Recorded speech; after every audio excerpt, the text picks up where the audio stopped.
الحمد لله رب العالمين والصلاة والسلام على المبعوث رحمة للعالمين اللهم صل وسلم وبارك على سيدنا محمد وعلى آله وأصحابه أجمعين أما بعد أعوذ بالله من الشيطان الرجيم بسم الله الرحمن الرحيم والوالدات يرضعن أولادهن حولين كاملين لمن أراد أن يتم الرضاعة وعلى المولود له رزقهن وكسوتهن بالمعروف لا تكلف نفس إلا وسعها لا تضار والدة بولدها ولا مولود له بولده وعلى الوارث مثل ذلك فإن أرادا فصالا عن تراض منهما وتشاور فلا جناح عليهما وإن أردتم أن تسترضعوا أولادكم فلا جناح عليكم إذا سلمتم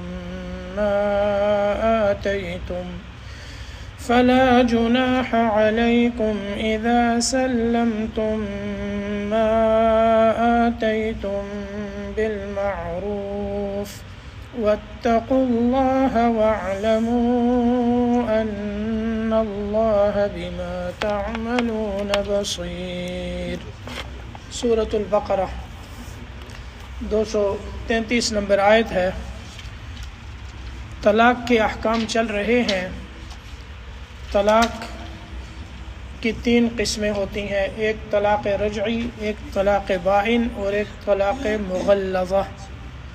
طلاق رجعی 1 یا 2 طلاق تک ہوتی ہے، اور انسان جب عدت کے اندر رجوع کر لے تو بغیر نکاح کے وہ اس کی بیوی رہتی ہے، اور اگر عدت گزر جائے تو اس کے اوپر طلاق واقع ہو جاتی ہے، پھر بغیر تجدید نکاح اور تجدید مہر کے وہ اس کے نکاح میں نہیں آ سکتی۔ طلاق مغلظہ اگر 3 طلاق دے دیں تو وہ بالکل اس کے نکاح سے اسی وقت فوراً نکل جاتی ہے، پھر وہ اس کے لیے حلال نہیں ہوتی، الا یہ کہ وہ کسی اور جگہ نکاح کرے، اس کا خامند اسے پھر طلاق دے دے، اس کے بعد وہ پہلے خامند کے لیے حلال ہوگی، لیکن نکاح بھی نیا ہوگا، مہر بھی دوبارہ نیا مقرر کیا جائے گا۔ طلاق سے شریعت نے حد ممکن روکا ہے کہ اس سے رکا جائے، آپس میں ناگواری ہو تو اصلاح کی کوشش کریں، ایک دوسرے کو سمجھیں سمجھائیں، یا اپنے ہی خاندان میں سے بڑوں کو جمع کریں، ان کو حکم بنائیں، ان سے فیصلہ کروائیں، لیکن کسی طرح بھی نبھا نہ ہو سکے اور آپس میں تکلیف ہو اور زندگی ایک عذاب کی صورت ہو تو پھر طلاق دو، لیکن پہلے 1 دو اور پھر طہر میں دو، پاکی کی حالت میں، اس طہر میں جس میں صحبت نہ کی ہو، پھر حیض کی حالت میں نہ دو۔ ان دونوں سے عورت کی مدت جو ہے وہ عدت طویل ہو جاتی ہے، تو 3 حیض تک جو ہے اس کی عدت رکھی۔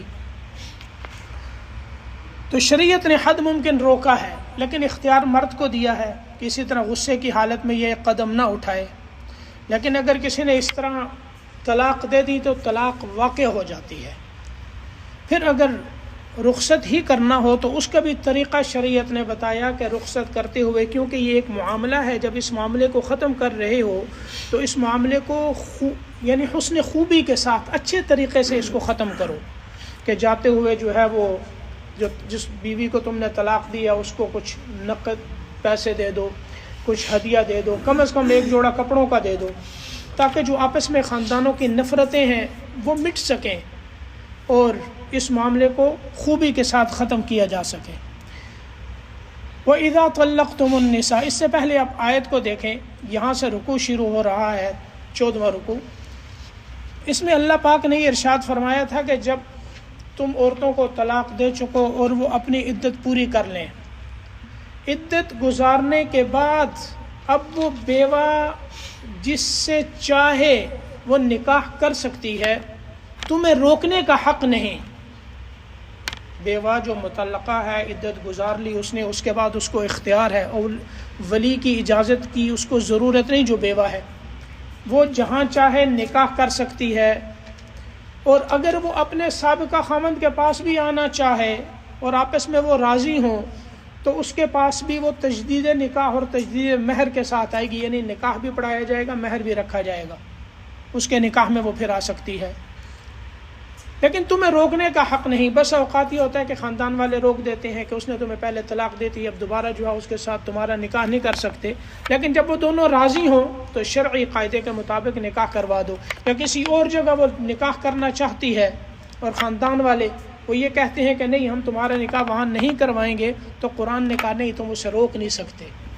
وَإِذَا طَلَّقْتُمُ النِّسَاءَ، یہی واقعہ جو ہے اصل میں اس کا جو شان نزول ہے، بخاری کی روایت میں حضرت معقل بن یسار رضی اللہ تعالی عنہ، انہوں نے اپنی بہن کا نکاح ایک شخص سے کروایا، اس نے طلاق دے دی اور پھر عدت وغیرہ انہوں نے گزار لی، پھر اس نے دوبارہ نکاح کا ارادہ کیا، اور حضرت معقل بن یسار رضی اللہ تعالی عنہ کی جو ہمشیرہ تھیں، بہن تھیں، وہ بھی راضی تھیں کہ نکاح ہو جائے۔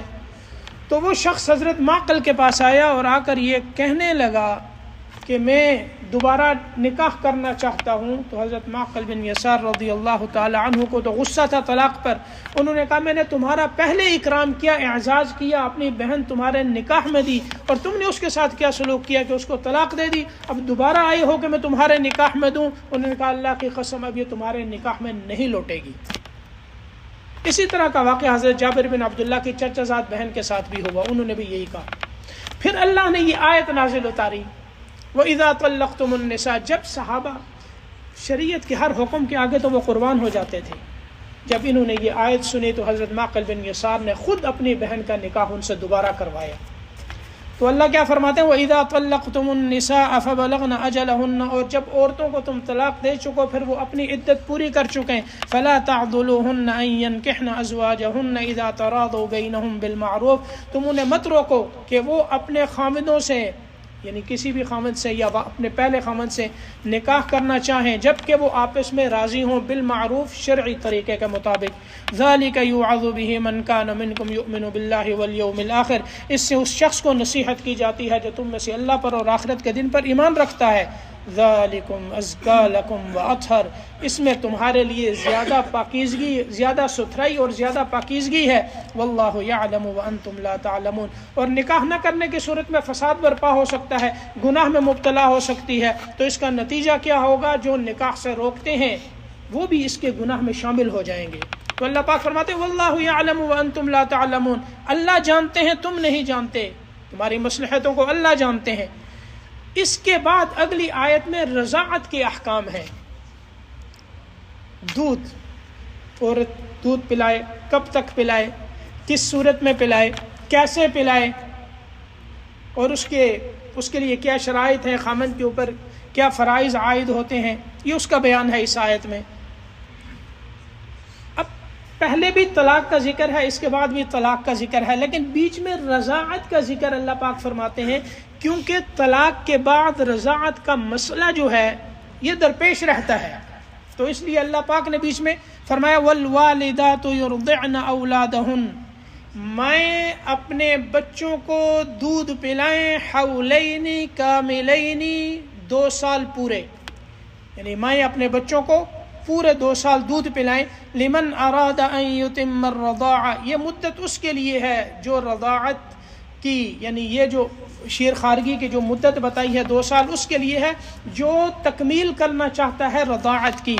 وعلی المولود لہ رزقہن وکسوتہن بالمعروف، اور جس کا بچہ ہے اس کے ذمے ہے ان عورتوں کا رزق، یعنی ان کا کھانا، وکسوتہن، اور ان کا کپڑا، بالمعروف شرعی قاعدے کے مطابق۔ لا تکلف نفس الا وسعها، کسی شخص کو تکلیف نہیں دی جاتی مگر اس کی گنجائش کے موافق۔ لا تضار والدۃ بولدها، ماں کو تکلیف نہ دی جائے، نقصان نہ دیا جائے اس کے بچے کی وجہ سے، ولا مولود لہ بولدی، اور نہ باپ کو تکلیف دی جائے اس کے بچے کی وجہ سے، وعلی الوارث مثل ذلک، اور اگر باپ نہ ہو بچہ یتیم ہے تو وارثوں پر بھی یہی لازم ہے۔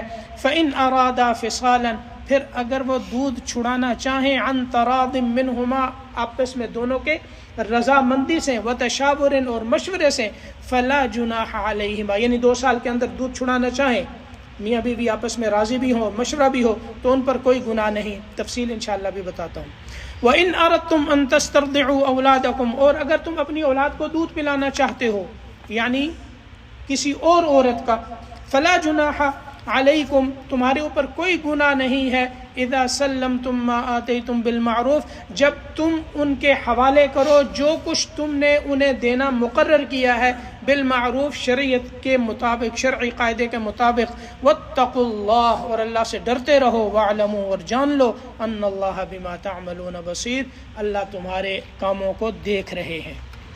اچھا، والوالدات یرضعن اولادہن حولین کاملین، اس آیت میں سب سے پہلے ماؤں کو حکم ہے۔ کیا حکم ہے؟ کہ بچوں کو وہ دودھ پلائیں پورے 2 سال۔ اب ماں کے ذمے دودھ پلانا یہ ضروری ہے، واجب ہے، بغیر شدید عذر کے وہ انکار نہیں کر سکتی۔ دودھ پلانا اس کے ذمے ہے، ضروری ہے، کوئی سخت عذر نہ ہو تو وہ انکار نہیں کر سکتی۔ قرآن کی یہ آیت کہتی ہے والوالدات یرضعن اولادہن، یہ حکم ہے۔ اب کب تک پلائے؟ دودھ کی مدت کیا ہے؟ حولین کاملین، پورے 2 سال، 2 سال تک وہ دودھ پلائے، 2 سال سے اوپر نہ پلائے، دودھ چھڑا دے۔ لمن اراد ان یتم الرضاعہ، یہ اس کے لیے ہے جو رضاعت کی مدت پورا کرنا چاہے۔ کیوں؟ آگے حکم ہے کہ اگر 2 سال کے اندر چھڑانا چاہے تو اس کا الگ حکم ہے۔ تو جو 2 سال کی مدت پوری کرنا چاہتا ہے، جو اس مدت کو پوری کرنا چاہتا ہے رضاعت کی، وہ پورے 2 سال جو ہے وہ دودھ پلائے، اور یہ ماؤں کے ذمے ضروری ہے۔ وَعَلَى الْمَوْلُودِ لَهُ رِزْقُهُنَّ وَكِسْوَتُهُنَّ بِالْمَعْرُوفِ، اور والد پر جس کا بچہ ہے، المولود جس کا بچہ ہے، وَعَلَى الْمَوْلُودِ لَهُ جس کا بچہ ہے، رِزْقُهُنَّ وَكِسْوَتُهُنَّ، اب جو مائیں دودھ پلا رہی ہے، جو ماں دودھ پلا رہی ہے، مائیں جو ہیں عورتیں جو دودھ پلا رہی ہیں، یہاں حکم کیا ہے کہ جو بچے کا والد ہے اس کے ذمے ہے ان کا نان نفقہ اور ان کا کپڑا اور لباس، ان کا رہن سہن، نان نفقہ، لباس، کھانا پینا، یہ اس کے ذمے ہے۔ جو اس کے بچے کو دودھ پلا رہی ہے، اس کی جو بیوی ہے، اگر وہ اس کے نکاح میں ہے پھر تو ٹھیک ہے، وہ تو، یا اس عدت کے اندر ہے، یعنی طلاق دے دی ہے اس نے، یا اس کے نکاح میں ہے بیوی، یا اس نے کچھ نہیں کیا، وہ دودھ پلا رہی ہے جیسے عام پلاتے ہیں سب، اور اس کے اوپر وہ کوئی معاوضہ نہیں مانگتی اور نہ ہی خاوند کوئی معاوضہ دیتا ہے۔ لیکن اگر اس نے طلاق دی اور وہ عدت کے اندر ہے تو عدت کے اندر بھی یہی حکم ہے کہ اس کا کھانا اور اس کا لباس عدت کے اندر، جب تک وہ عدت میں ہے، یہ خاوند کے ذمے ہوگا، اور وہ بچے کو دودھ پلائے گی، اس کے اوپر کسی معاوضے کا وہ مطالبہ نہیں کر سکتی۔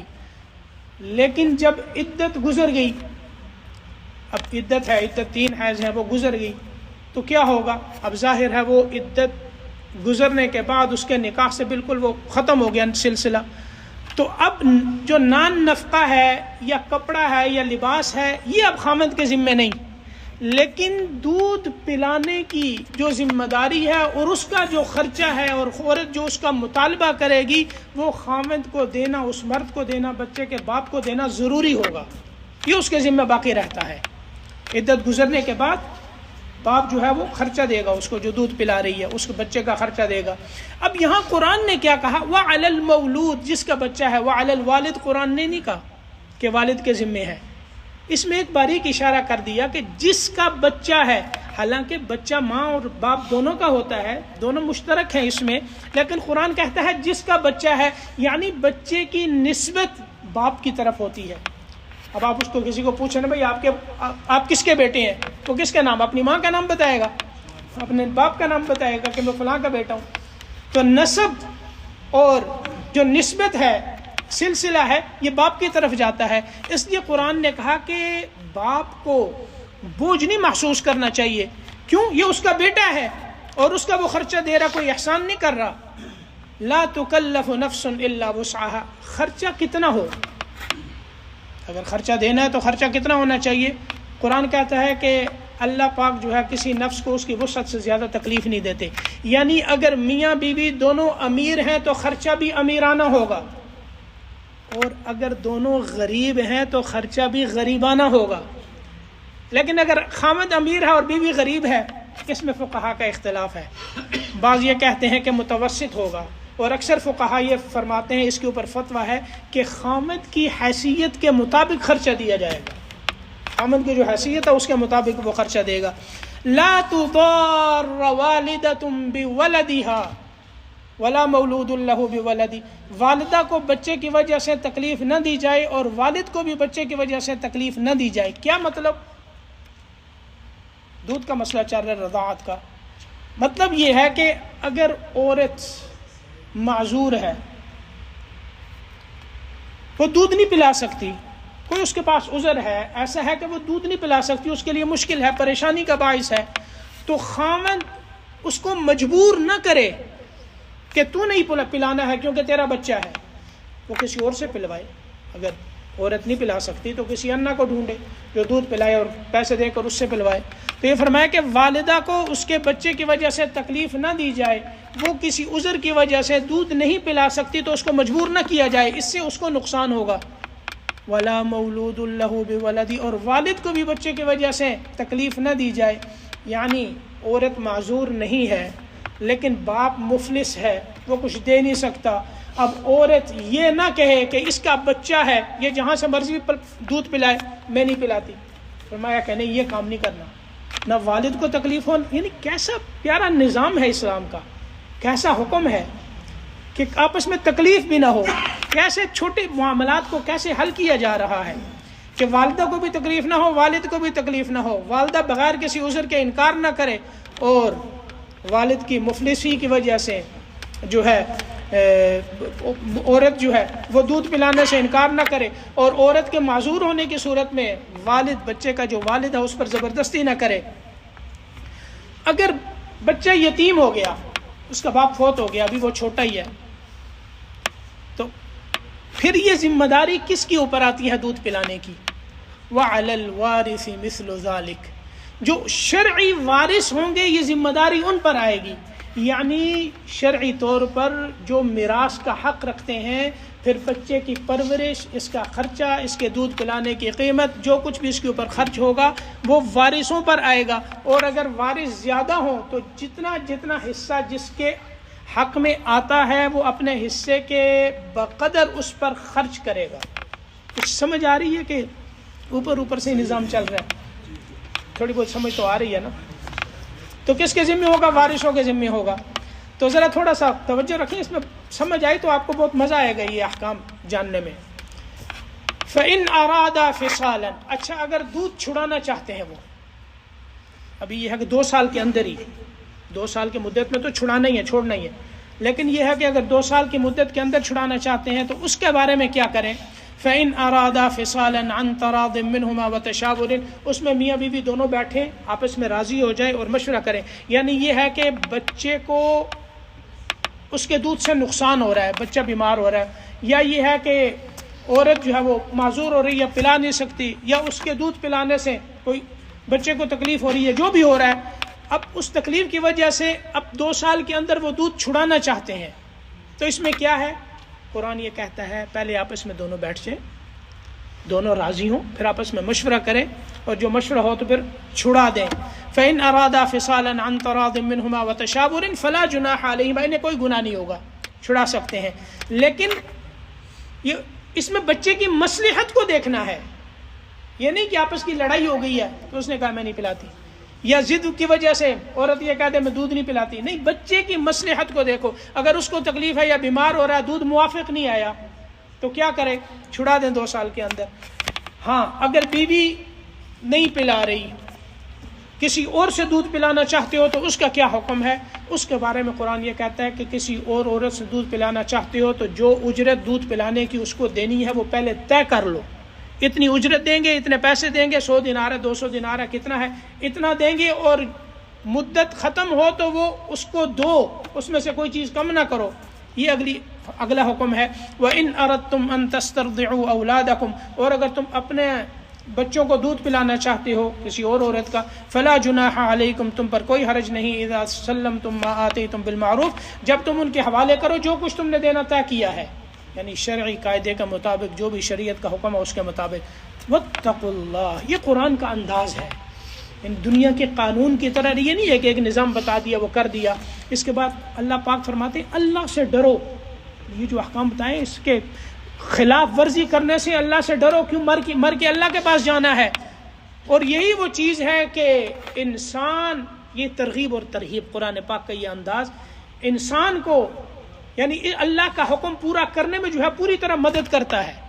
انسان خوش دلی سے اللہ کے احکام کو پورا کرنا ہے کہ اللہ نے حکم دیا ہے اور اس کے بعد مرنا ہے، پھر اللہ کے پاس جانا ہے، اللہ کے حکموں کو پورا کریں گے تو اللہ راضی ہے، اور اس کے اندر اللہ کی رضا ملے گی، اور اللہ کی رضا ملی تو جنت، اور اگر اللہ کا غصہ آیا، ہم نے خلاف ورزی کی تو اللہ کی ناراضگی ہے، اور ناراضگی کی صورت میں جہنم ہے۔ تو اللہ فرماتے ہیں واتقوا اللہ، ان احکام کی مخالفت سے اللہ سے ڈرو، واعلموا، اور یہ یقین رکھو، ان اللہ بما تعملون بصیر، اللہ تمہارے سارے کاموں کو دیکھ رہے ہیں۔ سب سے چھپ سکتے ہو، اللہ سے نہیں چھپ سکتے۔ اللہ کے سامنے ہر وقت انسان، چاہے تاریکی ہے چاہے اجالا ہے، ہر حال میں انسان اللہ کے سامنے کیا کر رہا ہے اللہ سے وہ نہیں چھپ سکتا، اس لیے تنہائی میں بھی کوئی غلط کام نہ ہو۔